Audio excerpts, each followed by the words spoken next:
നബിദിനം എന്താണ്? ഇസ്ലാമിക കലണ്ടറിലെ റബീഉൽ അവ്വൽ മാസത്തിലാണ് നബിദിനം ആചരിക്കുന്നത്. പ്രവാചകൻ മുഹമ്മദ് നബി സല്ലല്ലാഹു അലൈഹി വസല്ലമ തങ്ങളുടെ ജനനം സാധാരണയായി റബീഉൽ അവ്വൽ 12 എന്നാണ് പല മുസ്ലിം സമൂഹങ്ങളും അനുസ്മരിക്കുന്നത്. എന്തിനാണ് നബിദിനം ആചരിക്കുന്നത്?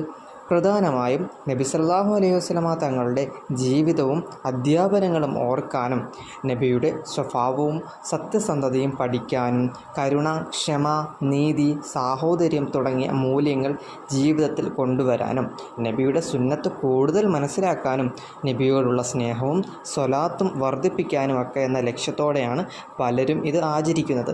എങ്ങനെയാണ് ആചരിക്കുന്നത്? പ്രദേശത്തിനും മുസ്ലിം സമൂഹത്തിനും അനുസരിച്ച് രീതികൾ വ്യത്യാസപ്പെടുന്നുണ്ട്.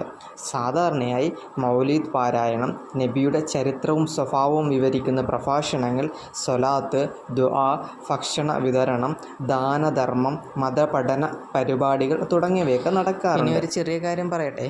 നിങ്ങൾക്ക് ഖുർആൻ പാരായണം ചെയ്യാൻ പഠിക്കണമെന്ന് താല്പര്യമുണ്ടോ?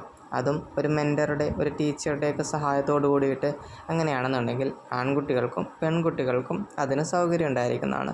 ചെറിയൊരു ഫീസോട് കൂടിയിട്ട് ഓൺലൈനായിട്ട് തന്നെ നമ്മൾ അത് നൽകുന്നുണ്ട്. അതും കൃത്യമായിട്ടുള്ള മേൽനോട്ടത്തോടു കൂടിയിട്ടായിരിക്കും. താല്പര്യമുണ്ടെങ്കിൽ ഈ കാണുന്ന നമ്പറിൽ മെസ്സേജ് ചെയ്യാം കേട്ടോ.